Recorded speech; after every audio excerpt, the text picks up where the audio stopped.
So today is it's the gory details of loops, various kinds of loops in VBA. So download this unemployment data file, and it's a good file to have to work with loops. So what do we have? We have each sheet has a number: 2006, 2007. Looks like I've already put some charts in this data. We don't need those charts. We can delete them. But what do we have? So we have, just like statistics, well, here's 2007. So here's our good old favorite Baldwin County. And in 2007, we've got a civilian labor force, a number of unemployed, number of employed, number of unemployed, and an unemployment rate. So it would be very nice to be able to produce a chart like this. I would like to be able to see unemployment rate for one county. Give me the unemployment rate number for each of these years. So where do these numbers come from? You can turn that photo light on. Is it that bad?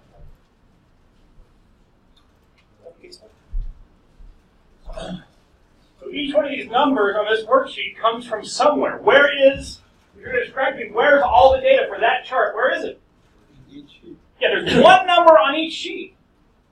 So we'd like to be able to work with this data in a different way. And it turns out that having loops is going to be a nice way for us to do it. So we'll kind of use this context to explore several different kinds of loops. Let's go ahead and insert a new page.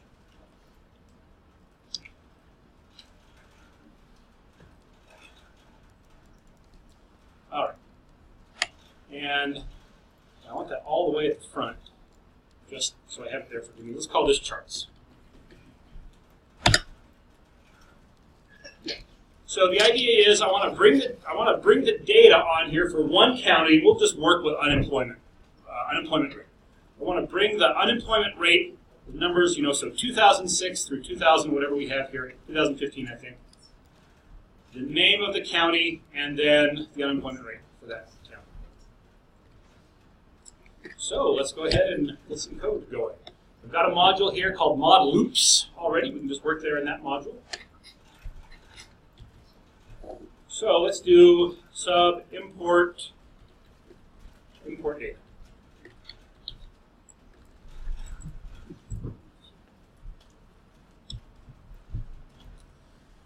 We have seen the do loop, but we haven't seen everything there is to see about the do loop. So that's the loop that we've used kind of extensively in the class so far. But let's go ahead and just take a look at how we might go about doing this with the do loop. So we need to know some particular county. So why don't let's just go ahead and work with Baldwin County. Is Baldwin County on row 4 every time? If it is, that'll make our lives so much easier. Baldwin County 4. Yeah, it looks like it is. So we'll just assume that Baldwin County is on row number 4. So let me go ahead and make a variable called row as long. And we'll set it equal to 4. We'll do another one just called R. Let's see. And we'll make one called S as integer. And so what I would like to do is I would like to, yeah, go ahead. Could you explain x equals 4? Yeah, what do I mean by x equals 4 here? What I really wanted was row equals 4. Row equals 4. Yeah, you were just assigning a value to a variable. Happens that x didn't exist yet. Would have been a problem. Since we have option explicit up here, so it wouldn't have let me run that. Thank you. And so we'll be reading off of that row, and we're going to need somewhere to keep track of where we're writing to. So if I think about this sheet that I'm going to bring the data onto, I'm going to probably want to put this data starting right here in A2. And we'll use row for that. So let me start this off at 2. And let's make a constant. We haven't done much with constants. So const, I'll call it county row. and that's going to equal 4. The difference between a constant and a variable, of course, is that conceptually they're the same. It's a name, location, and memory. Constant, you just can't change the value once you set it, and so you set the value on the definition line. Whereas in the variable, you create the variable, then you set it. Okay, so now do. So do and loop. I'm going to put in here do events. Let's put myself to an uncontrollable loop. Now, we've seen that we can put a condition on this loop to control it. So I'm going to do until s equals the number of sheets that we have. Sheets.count. We'll need to modify this a little bit. Let's give s an initial value. S equals 2. Now I'm starting s at 2 because I don't want to read data off of sheet number 1. Sheet number 1 here is charts. So I'm going to say sheets. Let's go ahead and declare an object variable so we get a little more practical with object variables. Dim dest as a worksheet.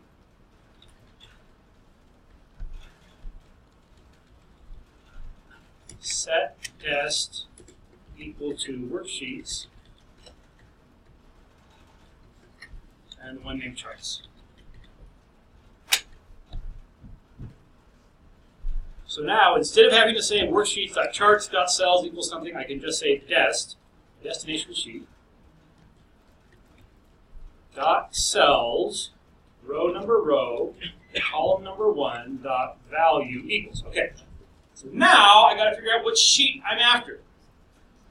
Well, I want to pull the information off of sheet number 2 to start with. That's what s's value is. So sheets, or worksheets, number 2, you can say that with s, dot cells, and now I want the row that I'm getting the county from, county row, and then the data are in which column? I want G. Unemployment rate is what I have. So G.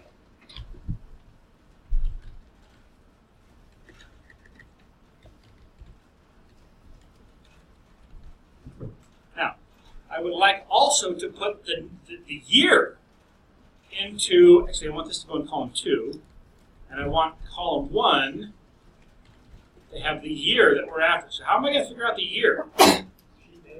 Right, that sheet has a name, it's just the year, so that should do the trick for us. So I'm going to call that worksheets S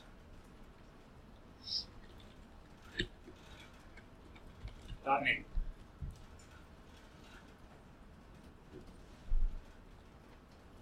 And I also want to put the county name, before I get to this loop, I want to put that county name in row 1, column 2. So dest dot cells, row number row. Actually, I'll do row minus 1 because I want to go 1 above where the data is going to be. Column number 2 dot value. And I got to pull in the name of the county. That's probably in column number 2. Or column number 1. Column 3. So that value is going to equal just my very first worksheet. They're going to be the same on all the worksheets, so it doesn't matter which one I look at. So I'll just look at worksheet number 2, that county row, and then column number C. Okay. This is pretty good, except we're not incrementing what sheet we're looking at. So S equals S plus 1. And if we look at this loop, how many of you are looking at this loop going, we've done this a bunch of times, I totally get this loop? How many of you are going, this looks familiar, but I couldn't have done this myself? And how many are going, this is witchcraft? A little witchcraft there. Okay. So remember that the structure of the loop says when the line do just marks, hey, beginning of the loop, so the stuff before this do is going to execute once when I run this. That'll execute once. Now, because I have this loop, the stuff inside this loop is going to execute multiple times. So do, and then we check this condition. And by putting until here, we're going to do until this condition becomes true. So first time through, is this condition true or false? So S is 2. Worksheets.count is what? Worksheets was sheets.count. What's the difference in worksheets, the collection of worksheets, and the collection of sheets? The collection sheets includes chart sheets as well. And since we don't have any chart sheets in this workbook, we just have worksheets that'll evaluate the same. Okay, so we have a condition here. 2 equals 10, true or false? False, and so we're going to execute until the condition is true. So we come in here, we do this, which says we're going to put the worksheet name onto row number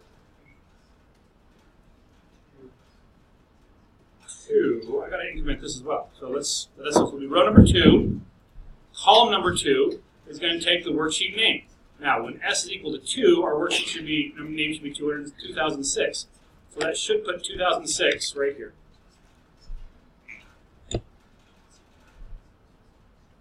Wouldn't that put in this column B? Because you have row 2. Yeah, I really want it to go in column 1. So that should go in column 1. Yeah, column 1. That's wrong.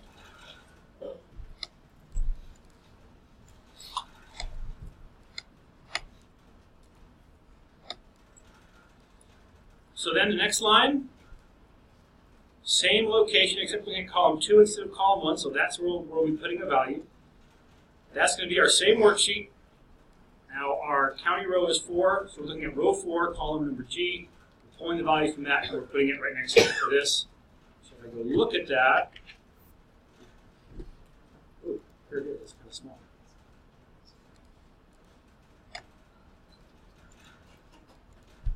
Row 4, column G, it's going to pull 3.2, that cell right there, and it's going to plug that value here.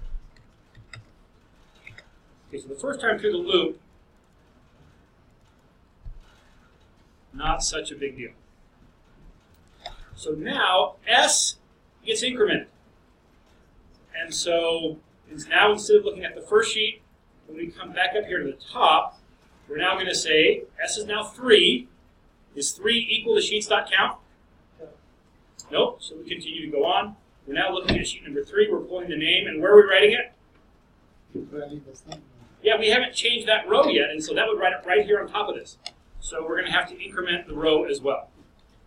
Row equals row plus 1.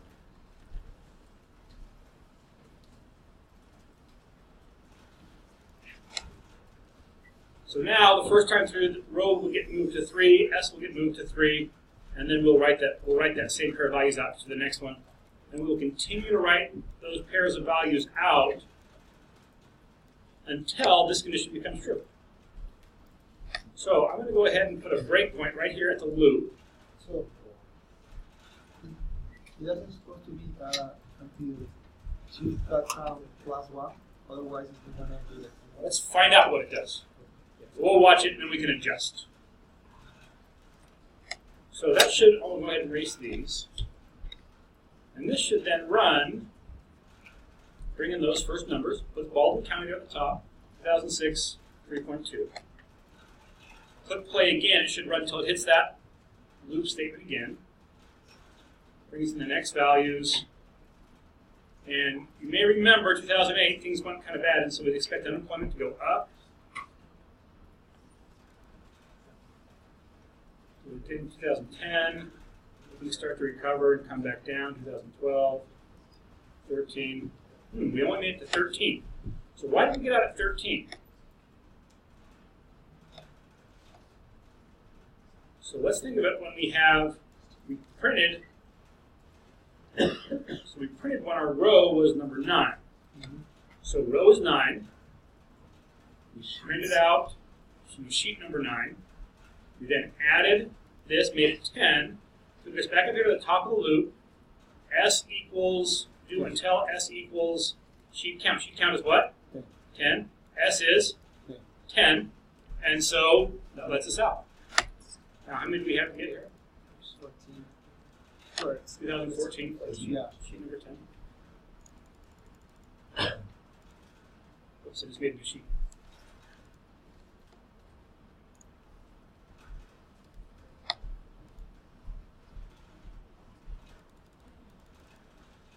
So we have just one more to go. And in fact, it's always safer on this to do a greater than an equal to here. Because if something goes wonky on the one moment when I'm looking for equality, I accidentally added 2 somehow instead of added 1, I might try to go not just to 10, but to 11, 12, 13, to 9,000, sheet number 9,000. Of course, that would give an error in this context because there's only 10 sheets. But it's usually safer to say I'm looking until something is greater than or equal to or greater than, so that the loop doesn't get out of control. So I'll try to run that again. Maybe I'll just run the whole thing.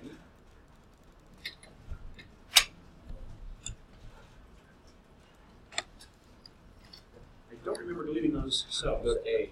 You're involved. I do want to delete it. Run that again, and then that should bring all that data in.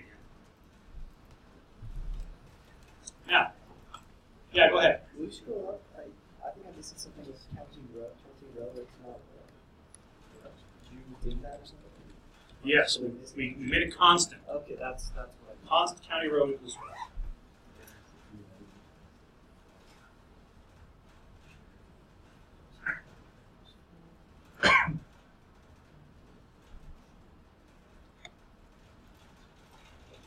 So we could do this. We could change county road to county road 5. Now instead of putting our data at starting at 2, we can put our data starting at 14. Run this again. And that brings the block of data into a different location.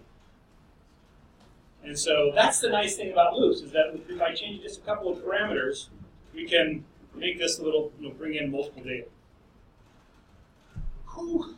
What would it take to change this so that it would bring in all the data? Yeah, put a loop inside a loop. Should we do that? Yes. Let's go ahead and do that. But before we do that, I want to play a little bit more with what we can change on the do loop. So here's another possibility. Instead of putting the until clause at the top of the loop, we can put the until clause at the bottom of the loop. So we can either check coming into this loop or at the end of the first iteration whether we're supposed to get out or not. So what's the difference between having this control at the top and having the control at the bottom? Is this going to say, well, this is going to let me execute it one more time? And the answer is no, they're going to execute the same number of times. The only thing moving the condition to the bottom does, it ensures that you'll run the code inside the loop once. Because we don't even check the condition until after we've gone through the first time. If you think about it, after the first time, this do and this loop, they're right next to each other. After that first time, I get to loop, and I check the condition here, or the very next place I would go to is right here, and I check the condition there. It's the same. I'm checking the condition at the same time between each iteration of the loop. So the only difference is, am I sure, am I positive that I want to go through the loop once before I even check? And if that's the case, we put the condition at the bottom. There's one more little piece of syntactic sugar that we can do here, and that is, let's see. Let me do this. I'm gonna loop while. You can loop while something's true instead of looping until something's true. So that just reversed whether I'm looking until or while, so I can just change the condition to be less than or equal to sheet.counts, and that should also execute the same way. So while doesn't really get us anything, because I could just use my until clause and wrap it inside of a not, and then it would behave the same way. But you can use while or until. Questions here? that really is all there is to the do loop. So you have do, until or while, and the until or while clause can be at the top or the bottom. There's one more thing about it, and that is you can exit the loop based on some other condition. So we could say if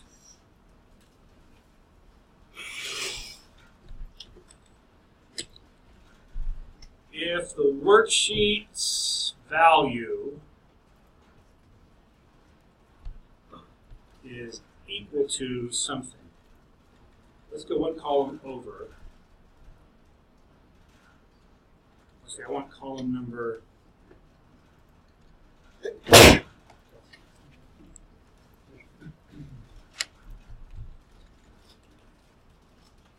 Let's say if we bump into Gov County, Kansas, we want to get out. We've had enough once we get to Gov. So let's say if the leftmost 4 characters of column 2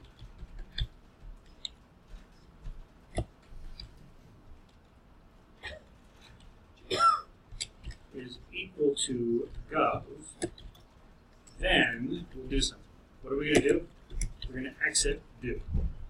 And so the 2 ways, kind of 3 ways out of a loop. Some condition at the top of the loop, some condition at the bottom of the loop, or some if statement inside the loop that then conditionally executes the statement exit do. So this loop by itself is never going to hit Gov County unless we actually specify whatever row number that is. But what we're about to do is we're about to wrap this in another loop. Or we'll call this from another loop. Or what we'll do because it'll simplify the code. But I want to make sure that you've got this code working. Not necessarily this part working. You can't tell if this is working yet. But at least that you're bringing in data. So if your code is not bringing in data and you would like to follow along, you're not compelled to follow along. But let's just make sure that that's the case. So I'll run this, make sure it's still working. All right, so right now, this is set up just to do one particular location. What I'd like to do is I'd like to parameterize it. I'd like to say, listen, you tell me which row that we're going to be in. So instead of having a constant for county row, let's make that a parameter. So let's pass in county row. County row as a long integer. Now we can't have it declared the same thing declared as a variable up here as a parameter and as a constant. And so I'm going to get rid of the declaration as the constant. So now, of course, we can't execute this unless we pass in a value for county row. So this is a variable. It's expecting to have a value given to it when the procedure runs.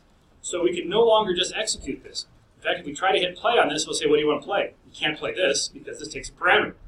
And it gives you a list of all the things you could possibly play, which is what? Nothing. It's very it could be very disheartening. Unless you realize that you can't just play it. If you want this to run, you've got to send it a value. So let's make another sub-procedure called get. I'll build all data. And it's just going to call import data. And let's just pass it 5 for right now. I'll clear off Barber County. And so now, when I run this, it says, great, we're going to run import data, and we're going to assign the value 5 into this first variable here, into this parameter. And so now, whenever we use that, it'll refer to 5. So if I run build all data, it brings that in. Now, the problem is we also have hard-coded here our little 14. I would like to, instead of having to change that each time, I would like to have us figure out where that 14 is. Where should the next block of data start? So let's do this. So instead of that, let's say I want to look at my destination sheet with the cells. Now, I want to find where the lowest data that I have is in column A. Now, here's the problem. If I think about how this is going to build up, I can't just start here and do like a control down arrow because there's going to be gaps in the data.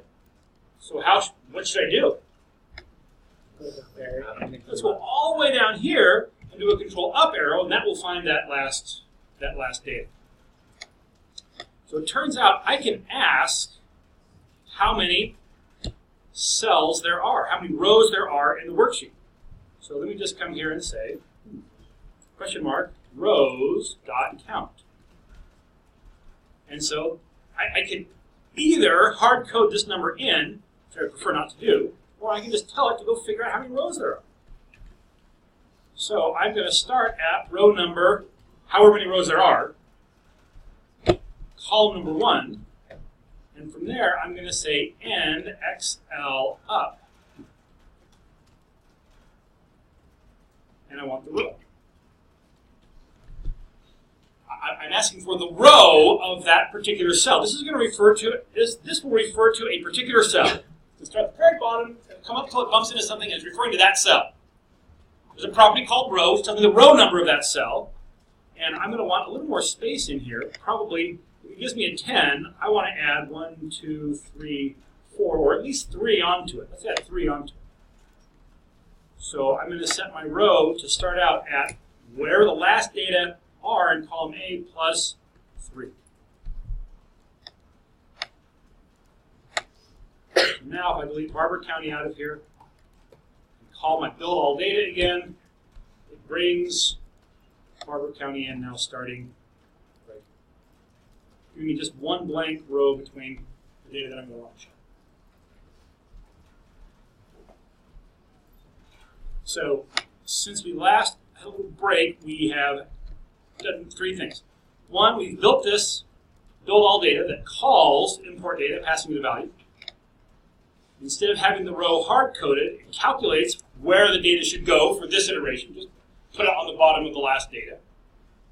And we've set this up to accept a value instead of having it hard-coded.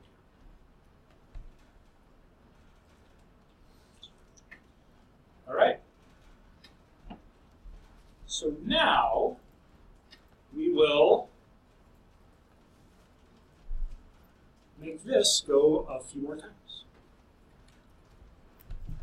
What's going on with the worksheets? With this right here, Can you kind of explain that? I'm going to tell you briefly. We're going to talk about it in more detail when we get to the next loop. Okay. This idea is foundational to the next kind of loop we're going to talk about. Okay. Right now, just think of it, dest is a nickname for this worksheet. It binds this variable onto the location of this worksheet. So anywhere that I could say worksheets charts, I can now just say dest, and it means the same thing as worksheet charts. Do you understand this part? Is this the part you're asking about? Yeah. This part. This says out of all the worksheets, it's a collection. Out of all the worksheets, I want the one named charts. The worksheets is a collection of all the sheets in this workbook. And then I can refer to them either by number or by name.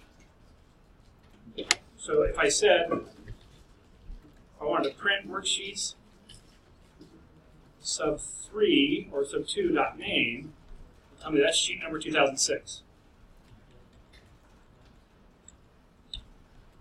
I can give a number in here, a name in here, 2008, and that should be worksheet number 2008.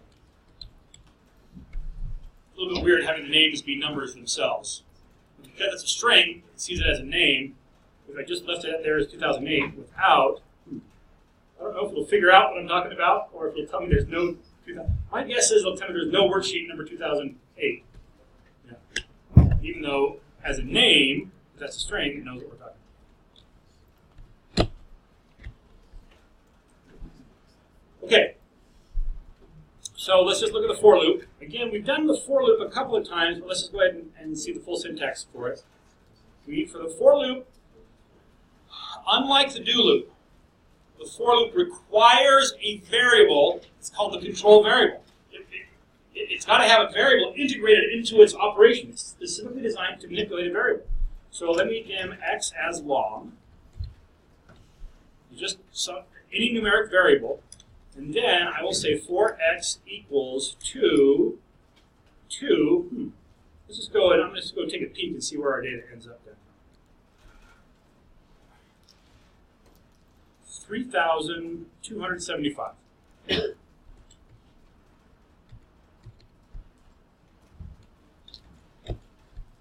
Now, at the end of a do loop, we use the keyword loop, at the end of a for loop, we use the keyword next. It's called the for next loop. So if I just ran this now, it would execute 3,274 times. And what data would it bring in? Yeah, it would bring in Barber County that many times. Do you need a parenthesis? I don't think I'm missing any parentheses. Or do you do that? Data. For this? Anyway. If I run it and it needs parentheses, it'll tell me. But I'm pretty sure it's syntactically okay. So, what this does, let me do this. I'm going to comment out import data right now and just print, I'm just going to print X. And I'll run this loop. So we're not going to call import data, but I just want to show you that the whole purpose of the for next loop is to change the value of this variable. And so it should, the first time through the loop, X is going to equal 2. And so we'll print 2. Next time through the loop, X is going to equal 3, because next adds 1 onto it. In fact, I can specify how many to add onto it with the step clause, which is optional. If I don't specify the step clause, it assumes 1, but that's what it's doing. It adds this value onto X every time it hits next. In fact, that's what next means. Next means assign the next value in the sequence to the variable. I could add 10 each time. Or I could add 100 each time. And look at that many. I can go backwards. For X equals that number to 2, step -10. So this should go back, should count backwards.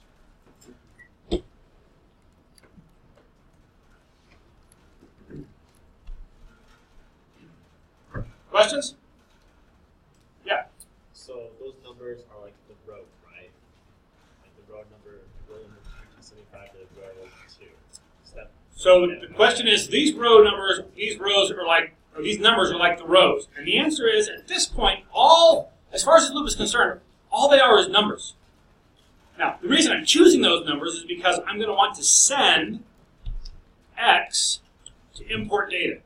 So if the first time through this loop, let's go back to what I think is a simpler version of this. For X equals 2 to 3275.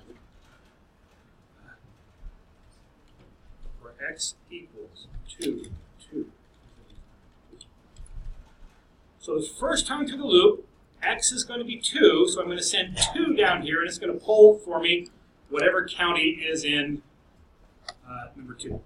Is that where they start? Or do they start on number 1? Yeah, they start on number 2. So that'll give me Alabama, which is not a county at all, it's the whole state. Then X will get incremented, it will be 3 the next time through, and then it will pass down a 3, which will pull in the data for number 3 and so forth. I really don't want to run this 3,272 times, so how can I get out of this loop early? If X is greater, well, that will let me break into it. If X is greater than 20, then exit 4.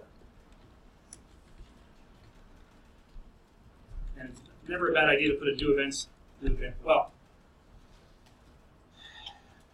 it turns out when you put do events onto VBA running on a Macintosh computer, on an Apple computer, it really dramatically slows down the code. So maybe it's okay to have it for debugging, but in production you probably want to get rid of it. But in terms of your production on Windows machines, it's a negligible difference. Okay, so even though this loop is trying to go this, a huge number of times, we're going to cut it out once X gets, around 20. So I should be able to run this now. It should print 2, 3, 4, 5, 6, 7, 8, 9, 10, 20, 2 through 20. It should bring in the data for counties 2 through 20, and then it should quit. Question? I changed it for X equals 2 to 4. Just to try that. And it only ran 3 times. It should only run 3 times. So it'll run for the values 2, 3, and 4, which is 3 times. Yeah, so it's I'm expecting it to run 4 times because I put 4, but you're right. yeah, it runs across whatever range we specify here. So I'll go ahead and run that, and it should bring in a bunch of data. Apparently, we're getting, what are we getting? About 12, so 12 times 20, 112 times. Oh, 12 times 20 is 40, right, good. So we're about the right place. Okay, questions?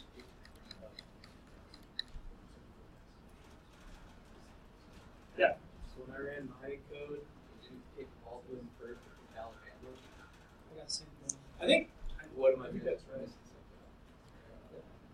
Baldwin, Alabama. So let's see. I'm telling you to start on row number 2. Which seems like it should bring, oh, this is row number 2. Should bring this one in. Okay. The data was just there from when you mashed previous. Oh, yeah, that makes sense. So Yeah, Bottom and back up. that's right. So if you didn't delete this data out, it would have, well, but it seems like we should get Alabama. Why are we getting Alabama? Alabama's No, down. no, It's in Third one. Row 23. you had 2 chunks. Oh, my data is here. Yeah, right. Very good. Let's get rid of all this. And then right, so Alabama starts off. Great. Okay. What else is there to know about the for next loop? Well, we can nest these. And in fact, when we call import data, another thing that we could do is we could just take all of our code from down here in this loop, and instead of calling it from that step procedure, we could just paste it in here. We could have a loop sitting inside another loop. I really prefer to separate them out into separate loops, one that calls the other loop. It makes the code much more readable, but sometimes it makes sense to nest them. And when we start working with arrays, we'll get some experience nesting loops, so I'm not going to spend the time nesting them today. But there's one more major kind of loop that we use in VBA, and it is conceptually the most difficult to grasp. It's called the ForEach loop, and I don't think we've seen it yet at all. And so let me start off just with a ForEach demo.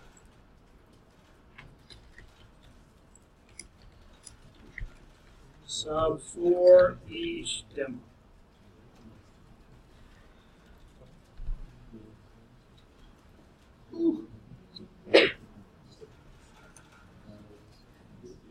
Before I even show you the syntax, I want to talk about this line right here. So here we declared an object variable. We called it dest. An object variable is just a variable that holds enough, it has enough room to store a memory location. This object, worksheets chart, it is sitting somewhere in memory. Do you want to know where it is? Well, what's the word for it? Stand by. It's a statement I use almost never. Cell VBA address.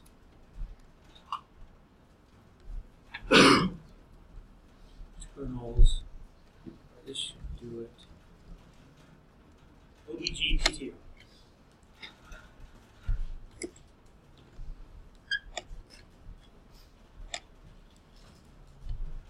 I can ask where.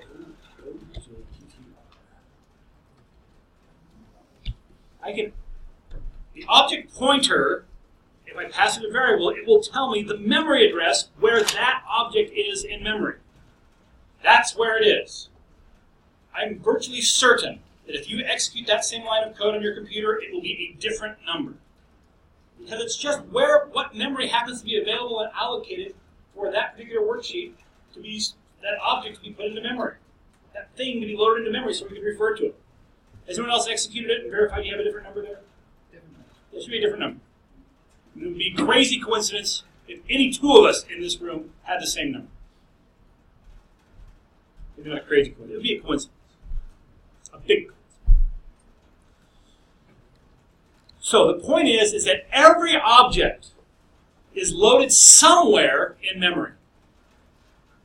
And so when I do this, when I say set this variable equal to this location, then if I could look into memory and see where the dest variable is actually stored, dest would have in it this value. It's a memory address, it's a location, it's a reference to where the object really is. And so when I work with when I work with an object variable, I'm storing the address of where an object is located in memory. VBA then knows, oh, you're working with an object variable, you don't really care about this number, you care about the object that's loaded into memory at that location. And so you can think of it as this just becomes a nickname for the object that this is referring to at this point. This is fundamental to the way that the ForEach loop works. So let's do this. Let me come back here to my chart sheet. And I'm just going to draw some memory.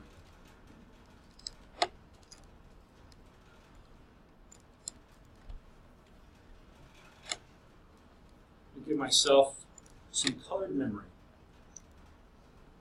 Background color. Memory is light blue, usually. Big blue. What's that? Is that big blue? It's not. No, it's not big blue. It's I don't know what kind of blue it is. So let me just. So imagine that this is memory. Each one of these locations is someplace in memory. And I've got some object up here in memory. Let me insert, make this a different color. So this is going to be pink, blue. And let's just call this a bigger sheet. Let's call this sheet number 2000, sheet name 2006. Where did Emergent Center go? So this is S. 2006. We need some way to refer to that. So why do I have it shown here? Because we have all kinds of different properties. We've got a value, we've got a formula, we've got an address, and these things. Oh, I'm sorry. This is the sheet. So the sheet has a name, it has a code name, it has a tab color. It's got a bunch of properties. I don't work with them all that often. And so the name for this is 2006. I don't know what the code name is. Probably sheet 1 or something. But the point is that's located somewhere in memory. We'll make this a little bit smaller.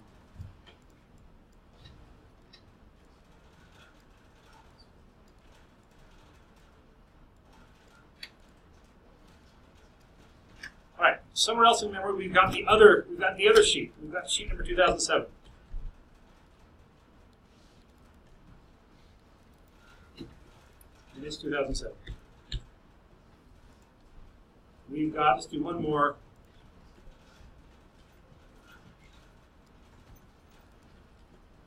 Number 2008. So the idea here is that each one of these this is just a representation of what's being stored in memory. At some location in memory, each one of those objects that maintains that worksheet is located there. It's out there somewhere in memory. Let me give myself another variable here called let's call this one source, src.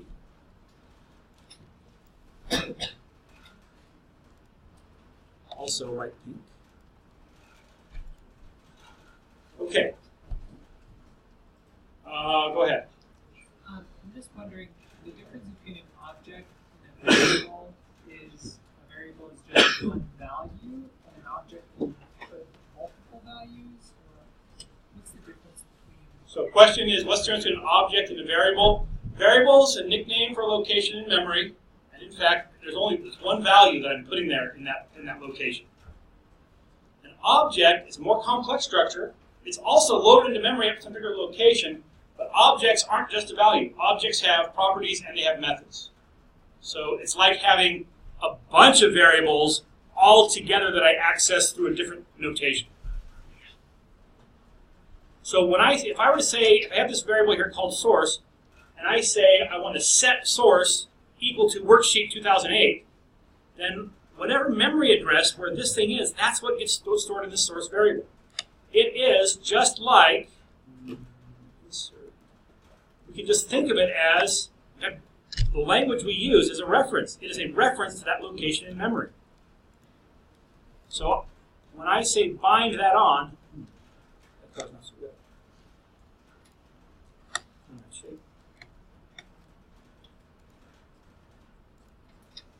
I'm taking this bigger.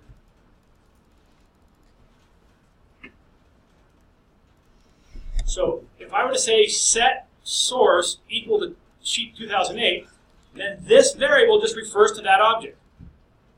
If I were then later to say set source equals 2006, then that would put a different address in that location in memory, and then source would refer to this worksheet. And I can change these to refer to, every time I say set it equal to a new worksheet, it would refer to a different worksheet.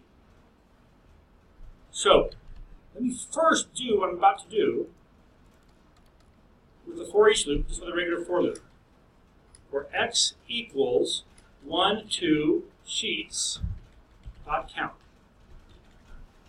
Let me declare my variable up here, dim src as a worksheet, set src equal to sheets sub x. Debug.print src.name. So this loop is going to execute once for every sheet. What do I have? 10 sheets. This should execute 10 times. The first time through, I'm going to bind source onto sheet number 1. What's sheet number 1? Sheet number 1 is my chart sheet. So somewhere I've got sheet number 1. It's my chart sheet. Its name is chart. So the first time through this loop, that's going to happen. Right? The first time that I hit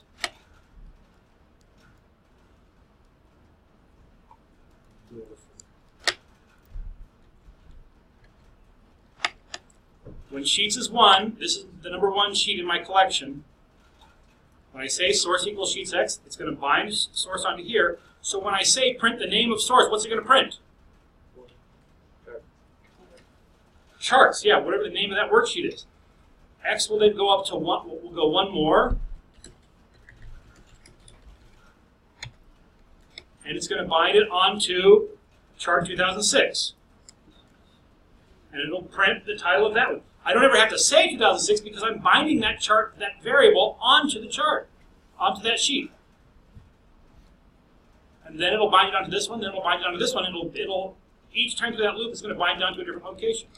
So we should see charts, and then 2006 through 2014.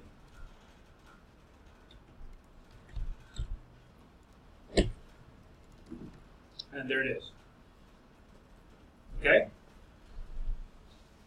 It is so common to have to iterate across all the items in a collection of all the objects in a collection of objects. There's a loop that's hardwired for it. It's called the ForEach loop. And what it does is it just abstracts this part away for us. For each source in worksheets.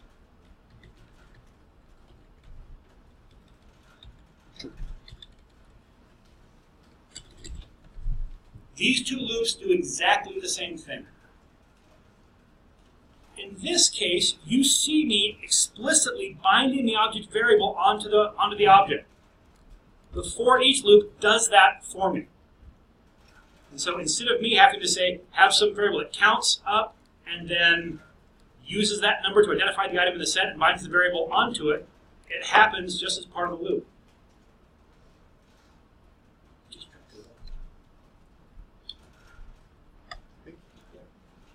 First I thought it was a tip.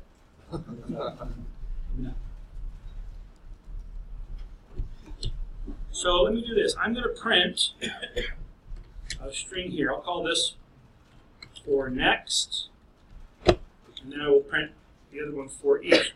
So that we can see it's doing exactly the same thing. So it should loop through, do the same thing. It should print out exactly the same thing twice. So here's for next. It starts with charts 2006 through 2014. And then we get for each, and it goes through that whole same process again.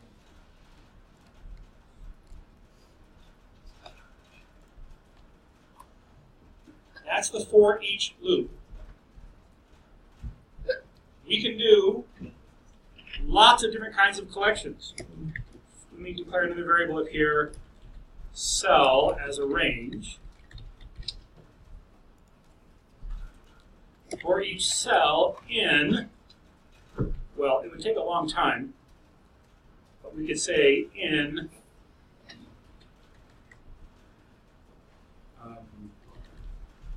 sheets number 1 dot cells. Don't run this. You don't have enough time in the week to run this code. I don't know. If you let it run for a week, it might get through it. Debug.print cell by address. Don't forget that. Do events.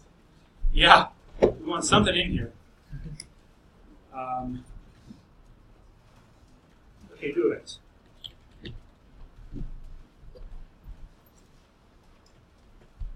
In fact, I think it's going to get tired of doing all the writing out on this.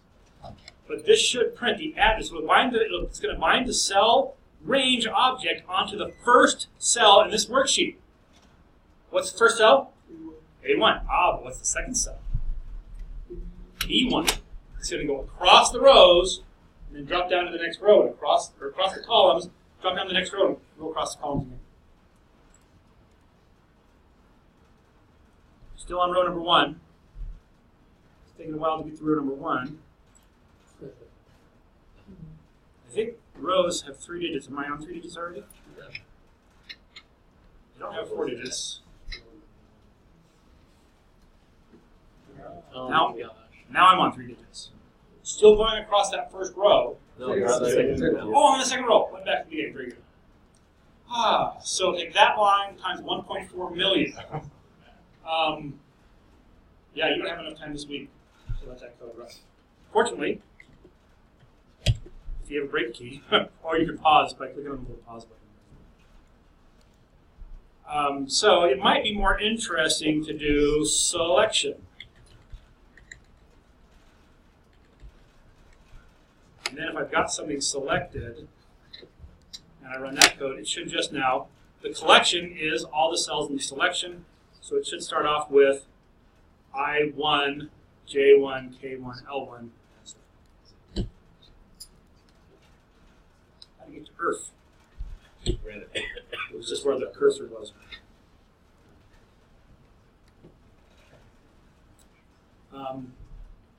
Okay. Questions on the for each loop? Yeah. Scroll up a little bit.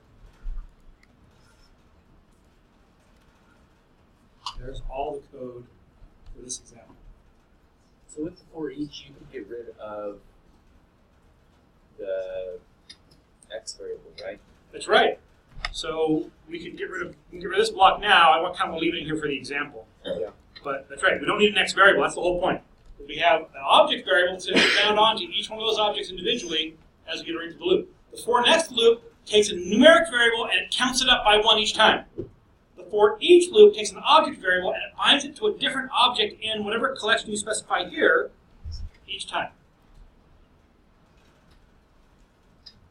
Question? So the difference would be for each does it to every object in that set.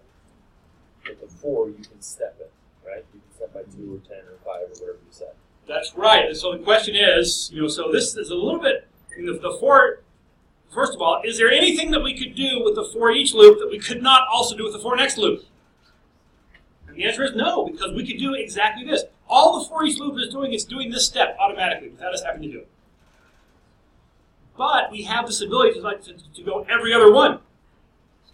And can we do that here with for? Is there any way to say, go every other object in this set? The answer is no. You use the for each loop when you say, I want to do them all.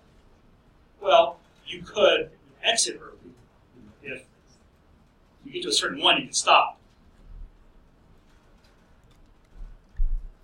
So we could say, if cell.address equals,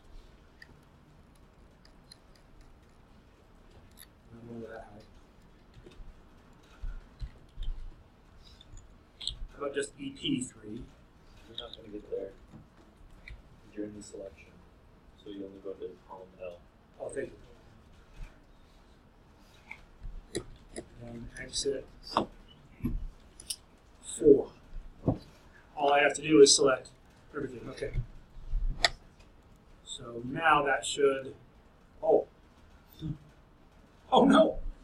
We should do events. Did I get rid of my do events? No, it's in there. You have to do events in the second. Oh, I changed it here to selection. Right, yeah, that's what I want to say. Whew. But didn't it get there? If cell address equals EP3. Well, It seems like it should let me out of it. Oh no, I'm on this one up here. events there. Sheets.count for each source and worksheets. For each demo. For each source.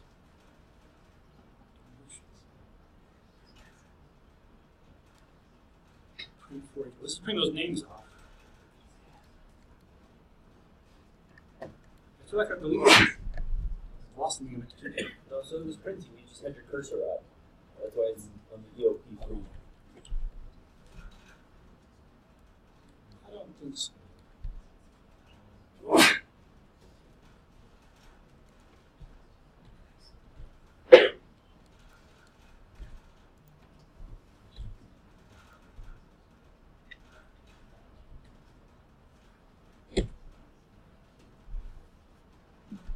I haven't gotten to E yet. Now I have. I'm totally past it. No, you're on EP3. You have to get down to the third row before you have it. Oh, it's the 3. I don't want to do it. I want to do it. Anyway, escape. Configuration.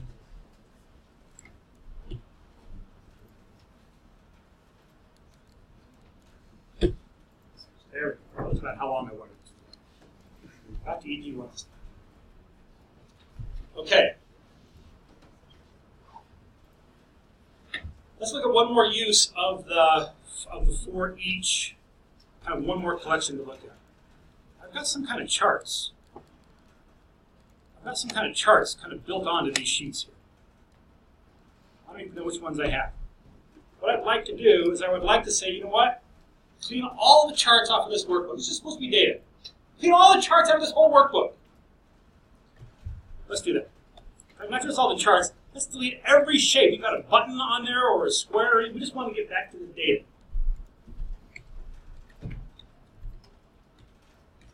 Sub, kill all charts. So I need something that's going to go across all of my worksheets. Well, unfortunately, I've got a loop that already does that. Dim source as worksheet. For each source in worksheets. All right. I guess we're going to do a little loop example here. Dim shape SHP as a shape. For each SHP in my worksheet dot shapes.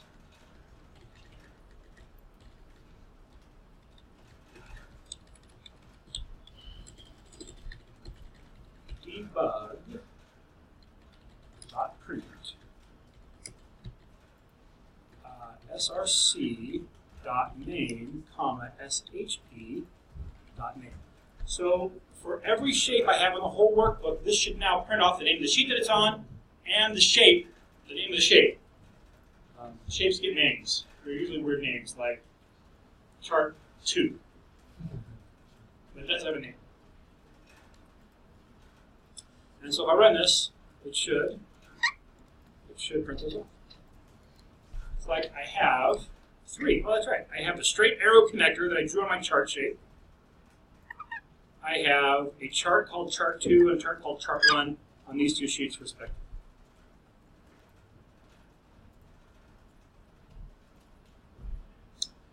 let me put another chart on page 2006. I'll do that just by copying this chart.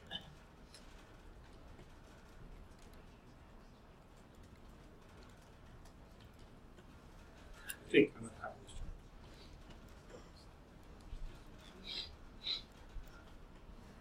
chart. All right, I've got like 4 charts on the sheet, 2006 sheet now. So, what we're going to do, we're going to delete these. We're going to get rid of these. I kind of hate to get rid of my arrow, but it's just going to have to be entitled to the columns. So what am I going to do here? I'll go ahead and print it, and then what will I do after I print it? I'll just delete it. shp.delete. There's a method called delete for shapes. By the way, a chart is held in a shape. Anything you put onto a worksheet is in a shape. It either is a shape or it's contained in a shape. This seems like a pretty reasonable thing to do. In fact, let me go ahead and I'm going to put a breakpoint here and we'll step through this.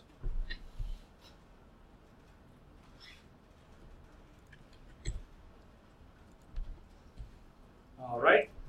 Arrow connector number 2, just deleted it. If I go here and look at my chart sheet, that arrow should be gone. It used to be over here pointing somewhere. It's gone now.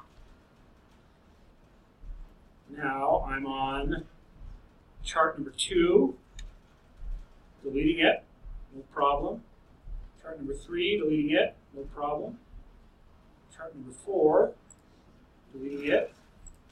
Chart number 5. How many charts do I have?